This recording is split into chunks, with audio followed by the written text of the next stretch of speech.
साई नमः। श्री जानकी वल्लभो विजयते श्री रामचरितमानस पंचम सोपान सुंदरकांड श्लोक।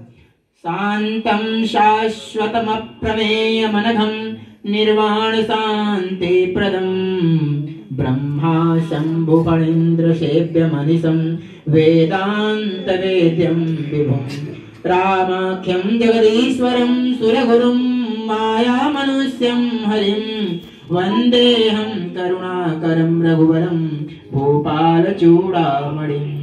नान्यास्पृहा रघुपते हृदयेष्मदीये सत्यं वदामि च भवानखिलान्तरात्मा।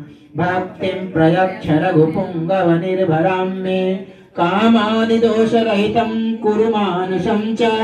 अतुलितबलधामं हेमशैलावदेहं धनुजवनकृशानं ज्ञानिनामग्रगण्यं सकलगुणनिधानं वानराणाम्